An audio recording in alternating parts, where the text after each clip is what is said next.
Hi all.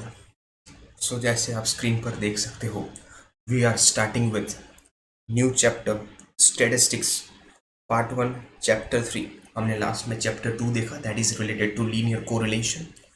अब हम start करेंगे द नेक्स्ट चैप्टर, उसका ही आप एक्सटेंडेड वर्जन समझ सकते हो, that is linear regression. Means regression के बारे में हम यहाँ पे बात करेंगे। So let's see. सबसे पहले हम यहाँ पे इंट्रोडक्शन और उसके रिलेटेड कंसेप्ट थोड़े से देखते हैं। सो समझो, let's start with introduction. See, correlation coefficient fails to provide expected value of one variable for the given value of other variable। See, correlation coefficient सिर्फ नेचर और स्ट्रेंथ दिखाता है कि भाई दो वेरिएबल्स के बीच में कोरिलेशन का स्ट्रेंथ क्या है, नेचर क्या है, पॉजिटिव कोरिलेशन है, नेगेटिव कोरिलेशन है। सो वो एक नेचर और एक किस्म का स्ट्रेंथ दिखा देगा, भाई परफेक्ट पॉजिटिव है, पार्शियल पॉजिटिव है, परफेक्ट नेगेटिव है या पार्शियल नेगेटिव है। ओके, सो एक रेंज हमको बताता है।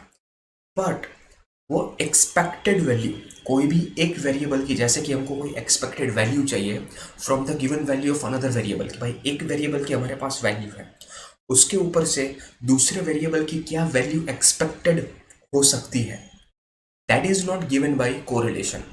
तो उसके लिए किसकी ज़रूरत पड़ती है? उसके लिए हमको ज़रूरत पड़ती है दैट इज लीनियर रिग्रेशन की। जैसे कि there is a correlation between advertisement cost and sale of an item. कोई भी एक आइटम ले लीजिए, एक आइटम और एडवर्टीजमेंट कॉस्ट, उसके बीच में कोरिलेशन है।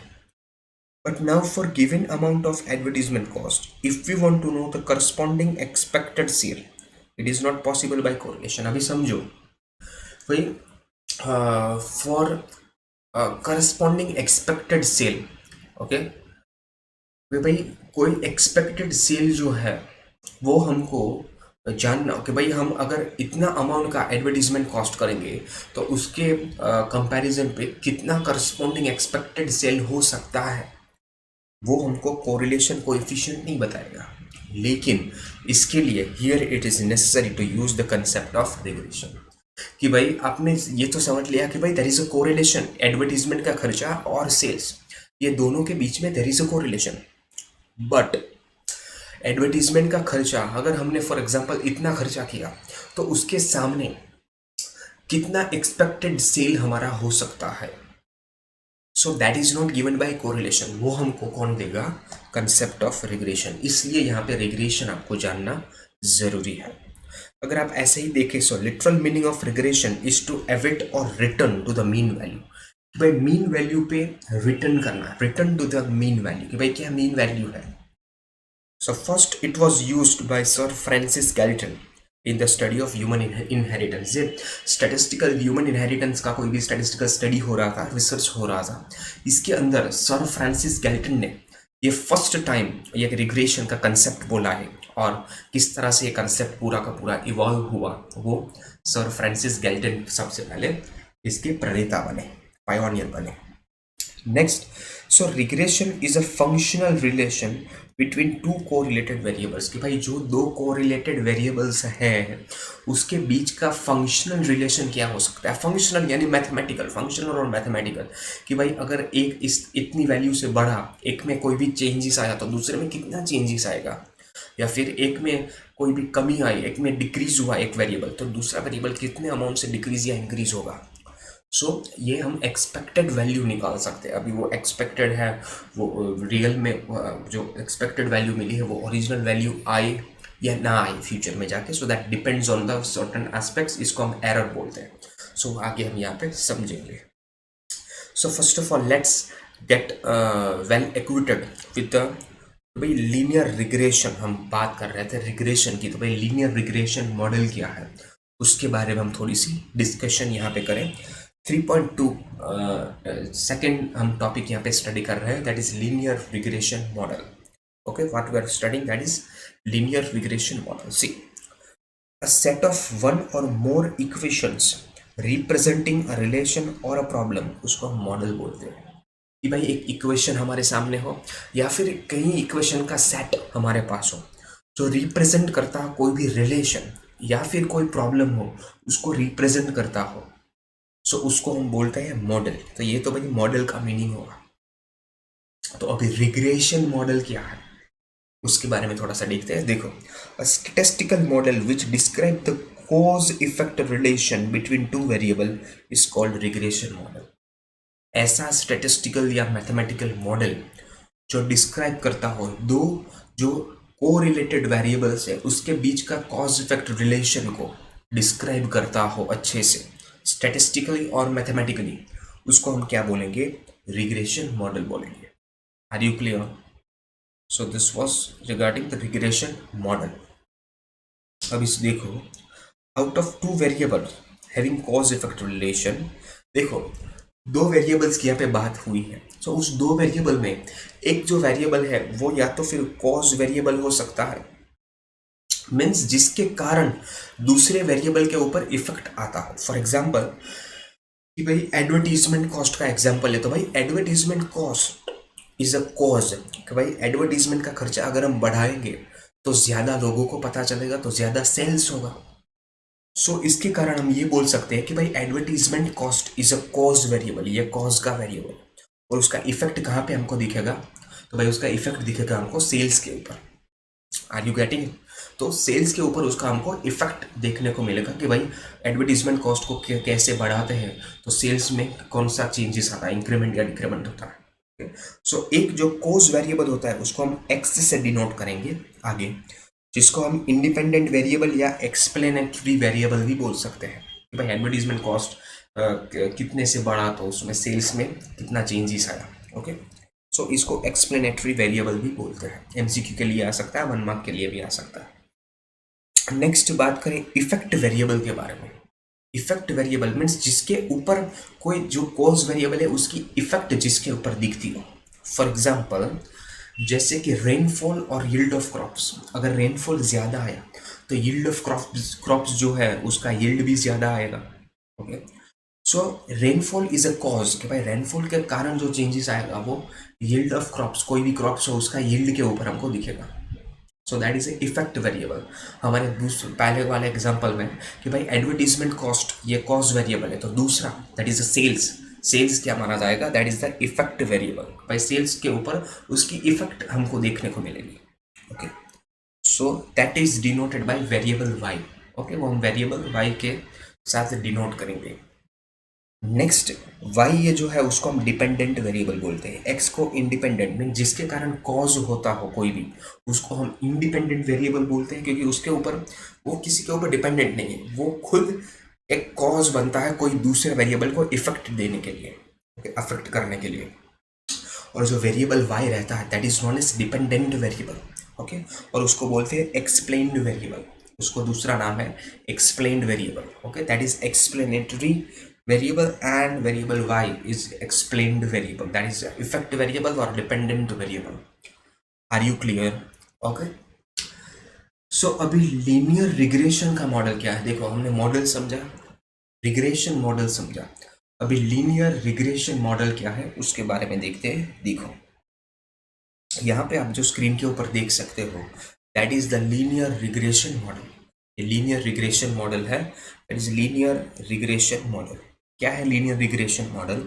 सो y इक्वल्स टू मीन्स अगर हमको डिपेंडेंट वेरिएबल की कोई वैल्यू, एक्सपेक्टेड वैल्यू जाननी हो, एक्सपेक्टेड वैल्यू के एजम्पशन हमको एस्टिमेशन करना हो तो कैसे करेंगे? तो कि alpha plus beta x plus U, alpha plus beta x plus U. Are you clear? So अभी इसके अंदर y तो हमने देखा डिपेंडेंट वेरिएबल है कि भाई वो x के ऊपर डिपेंडेंट है, that is effect variable. So x क्या है? x यहाँ पे जो है that is a independent variable जिसको हम कोज वेरिएबल भी बोलते हैं और एक्सप्लेनेटरी वेरिएबल भी बोलते हैं। एंड अल्फा एंड बीटा यहाँ पे कॉन्स्टेंट्स है, अल्फा एंड बीटा एक कॉन्स्टेंट्स है, इसको किस तरह से स्टडी करना है वो हम आगे जाके देखेंगे डिटेल में। And you is the disturbance variable of the model. देखो मॉडल में कोई डिस्टर्बेंस रहता है because of any third factor, तो उसके कारण जो कोई भी डिस्टर्बेंस हो in the variable of the model, so model के अंदर अगर कोई डिस्टर्बेंस रहता है सो वो हम डिनोट करते हैं यू के साथ। Are you clear? So inadequacy of linearity is shown by u. ये जो यू है ये डिस्टर्बेंस वेरिएबल है मीन्स इनएडिक्वेसी ऑफ लिनियरिटी। अगर लीनियर रिग्रेशन मॉडल होगा सो वहां पे यू नहीं होगा because there will be no disturbance variable. Okay, एक लिनियरिटी होगी। मगर इफ लिनियरिटी इनएडिक्वेट है means inadequacy of linearity, linearity adequate नहीं है, इस केस में there will be a presence of u, उसमें यू का कोई वैल्यू कुछ टर्म होगा। So for perfect linear relation u will be zero. हमने पहले ही मैंने समझाया भाई अगर परफेक्ट लीनियर रिलेशन होगा वेरिएबल्स के बीच then u will be zero. Okay, so अभी समझो इफ परफेक्ट लीनियर रिलेशन होगा सो यहाँ पे यू का कोई काम ही नहीं होगा क्योंकि उसका वैल्यू जीरो रहेगा, तो उसको ऐड करो ना करो कोई फर्क नहीं पड़ेगा। सो इस केस के अंदर y will be alpha plus beta x. Okay, alpha plus beta x, इसको a प्लस बी एक्स भी हम बोलते हैं। और in case of partial linear correlation, अगर लीनियर कोरिलेशन है वो पार्शियल होगा तो उस केस के अंदर y equals to alpha plus beta x plus u, क्योंकि यहाँ पे यू की कोई वैल्यू होगी। ओके, कोई डिस्टर्बेंस होगा, इसलिए लिनियरिटी नहीं है। Are you getting this point? Okay, so अभी what do you mean by linear regression? हमने मॉडल कवर किया, हमने रिग्रेशन मॉडल देखा। ओके, हमने लीनियर रिग्रेशन मॉडल देखा, तो अभी हम डिफाइन करेंगे लीनियर रिग्रेशन क्या है। ओके, देखो तो मैथमेटिकल और functional relation between two correlated variables which helps in estimating the value of dependent variable for some given value of independent variable is known as linear regression। मतलब समझो, हम इस definition को पार्ट्स में समझते हैं। पहले तो ऐसा मैथमेटिकल या फंक्शनल रिलेशन, ओके, हमने समझा कि भाई लीनियर रिग्रेशन क्या है, तो it is a mathematical and a functional relation. किसके बीच में? तो अगर बिटवीन टू को रिलेटेड वेरिएबल्स, तो यहाँ पे टू को रिलेटेड वेरिएबल्स का होना बहुत जरूरी है, नेसेसिटी। ओके, सो ऐसा मैथमेटिकल या फंक्शनल रिलेशन बिटवीन टू को रिलेटेड वेरिएबल्स, कैसा रिलेशन? तो कि that helps in estimating the value of dependent variable for given value of independent variable.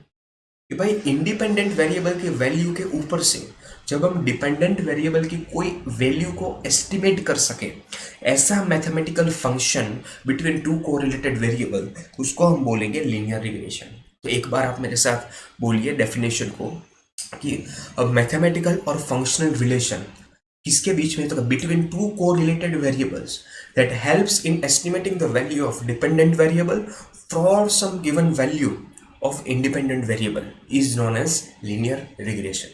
Are you clear? A mathematical function relation between the two or between two correlated variable that helps in estimating the value of dependent variable for some given value of independent variable is known as linear regression. Are you clear? Okay, बहुत अच्छे से आपको समझ में आ जाना चाहिए। Okay, next portion.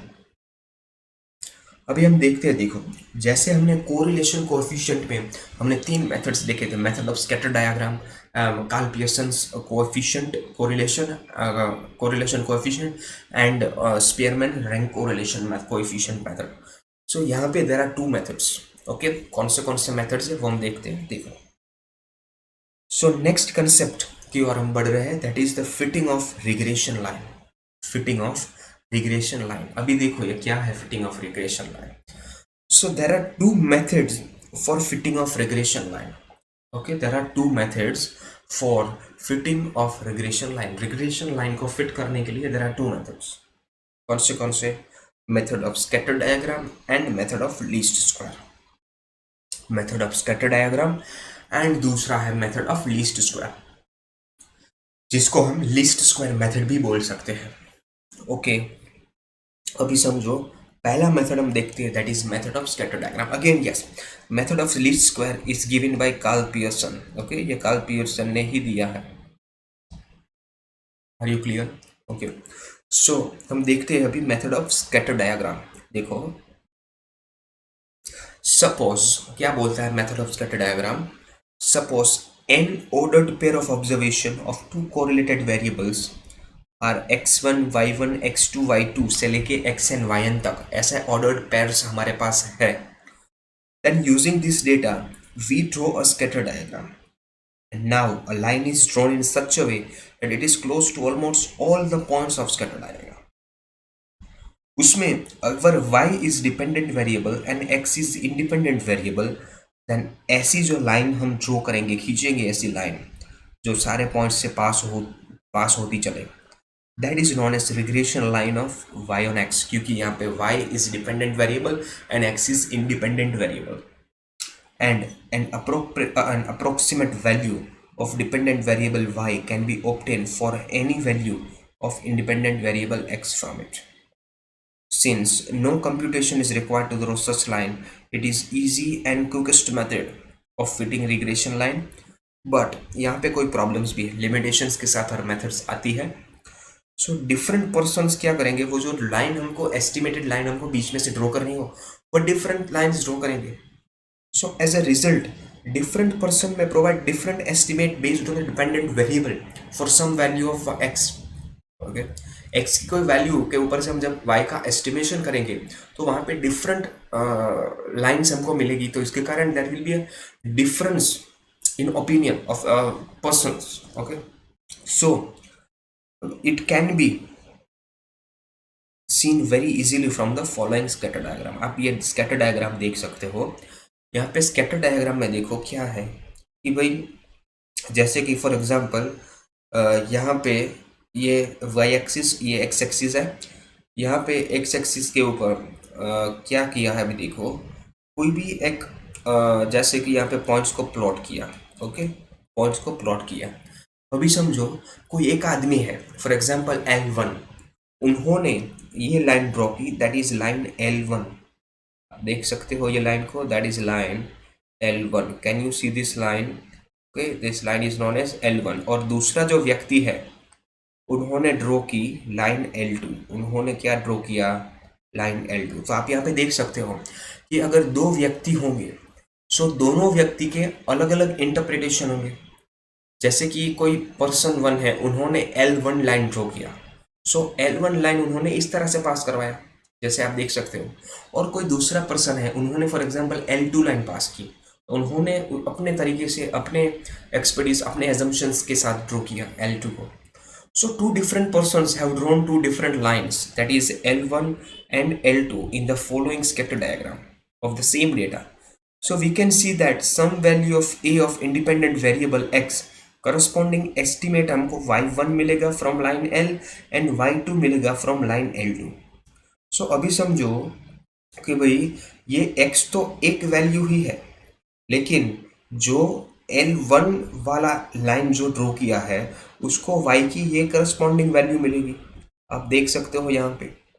और same तरीके से ये जो L2 वाला पर्सन होगा, उसको ये लाइन मिलेगी, तो उसका y का एस्टिमेशन कुछ अलग होगा. Can you see this from the diagram? So इस तरीके से इंटरप्रिटेशन दोनों के डिफरेंट आ सकते हैं, एस्टिमेशंस दोनों के डिफरेंट आ सकते हैं इस मेथड में. Thus, we get different estimates of variable y from different lines for a single value of x. Okay, x का तो हमने एक ही वैल्यू निकाला, दैट इज a, लेकिन यहाँ पे इंटरप्रिटेशन दो आया, क्योंकि L2 वाली ये लाइन है तो वहाँ पे x y2 आएगा, और L1 वाली लाइन है वो यहाँ पे इंटरसेप्ट होती है y1 के साथ, सो यहाँ पे y1 की वैल्यू मिलेगी हमको. सो दो अलग अलग एस्टिमेशन हमको मिलेगा. So it can be said that this method is a subjective method. Yes, person to person change करती रहती है, subjective method है. Okay, so line drawn by this method is not best fitted line. इसलिए हम ये बोल सकते हैं कि भाई ऐसे तो आप 100 persons को बिठाएंगे और ये एस्टिमेशन करने को बोलेंगे, तो सारे के सारे 100 persons हैं, उसके पास डिफरेंट एजम्पशंस के ऊपर वो लाइन ड्रॉ करेंगे. सो एक बेस्ट फिटेड लाइन हमको यहाँ पे स्कैटर डायग्राम मेथड से नहीं मिलेगी. Okay, best fitted line means एक ऐसी लाइन जो एकदम परफेक्ट एस्टिमेशन हमको करके दे, जहाँ से जो डिफरेंसेस है वो एकदम रिड्यूस हो जाए. ओके, ओरिजिनल वैल्यू है उसके बीच में और जो एक्सपेक्टेड एस्टिमेशन हमने बनाया है, वो दोनों के बीच का जो डिफरेंस है वो एकदम रिड्यूस करके हमको दे. ओके, इसलिए Next method I, that is method of least square method, which is used to obtain the best fitted line of regression. अगर आपको regression के लिए best fitted line चाहिए तो आपको least square method follow करना होगा. Are you clear? अभी देखो लीस्ट स्क्वायर मेथड क्या है उसके बारे में थोड़ी सी डिटेल यहाँ पे देखते हैं. Method of least square. Suppose n ordered pairs of observation of two correlated variables x and y are x1 y1 and xn yn. We shall draw a scatter diagram for this data to understand the least square. देखो least square को draw, वैसे तो ये mathematical means calculative method है, लेकिन एक diagram draw करके हमको इजीली अंडरस्टैंड हो सकता है ये क्या बोलना चाहता है. ओके, सो क्या करेंगे कि भाई यहाँ पे एक डायग्राम ड्रॉ किया, ग्राफ ड्रॉ किया. अभी फॉर एग्जांपल ये एक पॉइंट यहाँ पे आया, यहाँ पे आया, यहाँ पे आया, यहाँ पे आया, यहाँ पे मिला. तो इस तरह से हमको यहाँ पे पॉइंट्स मिले. अभी क्या किया तक भाई एक जो लाइन मिली that is best fitted regression line. Okay, so if an equation of best fitted linear line between x and y is y cap equals to a plus b x, ये हम किस तरह से फाइंड करेंगे वो हम देखेंगे आगे जाके. ओके, तो हमको कांस्टेंट ए एंड बी हमको मिलेगा. Okay, by the method of least square. किस तरह से मिलेगा? तो let the estimated value of variable y corresponding to the value x1 x2 x3 till xn be x and y from the regression corresponding observed value of y. Now for some x equals to xi, estimated value of y from this line y cap is a plus bx. The vertical distance between the observed value and the estimated value, okay, that is y cap, उसको हम बोलेंगे error in the estimation and it is denoted. अभी समझो क्या है कि भाई यहाँ पे ये हमको जो लाइन मिली, अभी इस लाइन के ऊपर जितने भी पॉइंट्स होंगे, जैसे कि यहाँ पे 2 पॉइंट्स है, यहाँ पे कोई एरर नहीं होगा. ओके, और जैसे जैसे आप लाइन से दूर चले जाओगे, जैसे कि यहाँ पे ये इतना पॉइंट दूर गया, सो ये हमको एरर मिलेगा. ये यहाँ पे गया तो यहाँ पे ये एरर मिलेगा. ये यहाँ पे गया तो यहाँ पे भी कोई एरर हमको मिलेगा. जितना दूर जाता है पॉइंट लाइन से, उतना उसको वैल्यू को हम एरर टर्म बोलेंगे. That is an error term जिसको हम ई से डिनोट करेंगे. और यस ऑब्वियसली जो ऊपर रहता है यहाँ पे points, that will be positive correlated, और नीचे जो है दैट इज नेगेटिव, उसकी नेगेटिव वैल्यू मिलेगी. ओके, सो देख सकते हो कि भाई एरर टर्म किस तरह से मिलेगा, y minus y cap, that is y minus अभी वाई कैप कैसे मिलेगा तो a plus b x. So y minus a minus b x where i equals to 1 2 3 till n. Okay, obviously error will be positive for the points above the line. Okay, and the error will be negative for points below the line and it will be 0. सो जैसे आप यहाँ पे figure पे देख सकते हो, ये जो पॉइंट है, ये दोनों पॉइंट के लिए एरर जो है, error will B 0, error will B 0. अगर आप ये जो ऊपर के पॉइंट्स है, ये 1 2 3 पॉइंट्स, तो यहाँ पे जो ये एरर टर्म मिलेगी, okay, so that error will be positive, ये पॉजिटिव एरर हमको मिलेगी. और ये जो एरर आप देख सकते हो जो नीचे पॉइंट्स के ऊपर है, that error will be negative. Did you get this point? ऊपर जो है रिग्रेशन लाइन के ऊपर के सारे errors will be positive and नीचे के लाइन के सारे errors will be negative. So for regression line y equals to a plus b x, a and b can be obtain as follows. a and b भाई हमको regression line किस तरह से find करनी हो वो बताओ, तो वही हम बताते हैं. Very easy method. जैसे आप कोरिलेशन फाइंड किया था, बस कोरिलेशन में एक वेरिएबल जो y है उसको हम निकाल देंगे, बाकी का ऊपर कोवेरेंस वैसे का वैसा. देखो b कैसे मिलेगा, b sigma x minus x bar into y minus y bar, यही हम कोरिलेशन में फाइंड करते थे. लेकिन अपॉन में हम डिवाइड क्या करते थे, अंडर रूट करते थे, वो नहीं करना है. और यहाँ पे y वेरिएबल को नहीं लेना, that is sigma x minus x bar whole square. और कोवेरेंस को हम दूसरे तरीके से भी फाइंड कर सकते हैं, n into sigma x y minus sigma x into sigma y whole upon under root करते थे, ये नहीं करना है. सो कोवेरेंस अपॉन वेराइंस यहाँ पे करेंगे, n into sigma x square minus sigma x whole square. Okay, ये तो हमने b की वैल्यू फाइंड की। अभी a किस तरह से मिलेगा? a की बहुत सिंपल मेथड है, that is y bar minus b x bar. y के डेटा का mean that is y bar, उसको माइनस कर देंगे जो हमने b यहाँ पे फाइंड किया वो, एंड जो x बार है x का मीन उसके प्रोडक्ट के साथ। Okay, so the line y cap किस तरह से मिलेगा? सो a लेंगे प्लस ये b लेंगे और उसको मल्टीप्लाई कर देंगे x के साथ, that is obtain by this method is line passing as close as possible to the points of the scatter diagram। Best fitted line आपको, बेस्ट एस्टिमेशन लाइन आपको यहाँ पे ये मिलेगी। Are you clear? Okay, so the sum of squares of error is minimized while obtaining the regression line। Okay, किसका सम? तो कि square of error का। एरर का जब हम स्क्वायर करेंगे तो उसका जो सम है that will be minimised, therefore it is known as method of least square method। value of b is regression coefficient। जैसे correlation coefficient को हम r बोलते हैं, वैसे ही regression coefficient को हम b से डिनोट करेंगे for line y on x, and b is also known as slope of regression line। MCQ के लिए आ सकता है, 1 मार्क के लिए भी आ सकता है। And a is known as the intercept। a is known as the intercept। अभी इंटरप्रिटेशन के बारे में बात करें, सो b का इंटरप्रिटेशन, b क्या है? सो भाई b is the estimated change in value of y, बहुत बहुत important for unit change in x। Means अगर x में 1 यूनिट का चेंज हुआ तो y में कितना वैल्यू में चेंज होगा वो हमको b डिनोट करता है। सो b डिनोट करेगा estimated change in variable y for a unit change in x। x में 1 यूनिट का चेंज होगा तो उसमें y में कितना चेंज होगा, that is denoted by b। Regression coefficient b is also denoted by byx। Okay, and अगर if b is greater than 0 it means unit increase. एक अगर x का यूनिट बढ़ेगा तो दूसरा एस्टिमेटेड y का यूनिट्स भी बढ़ेगा। ओके, मीन्स यहाँ पे पॉजिटिव कोरिलेशन होगा।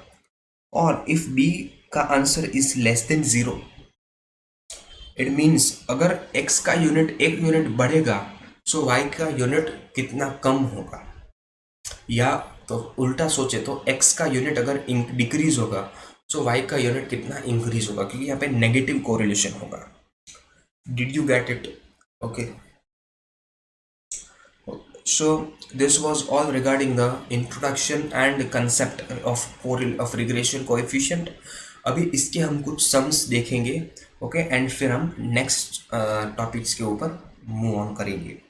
ओके, सो पहले हम एक्सरसाइज के सम सॉल्व करेंगे, सो नेक्स्ट लेक्चर उसके लिए होगा। So that's all for it, thank you, stay connected, keep watching.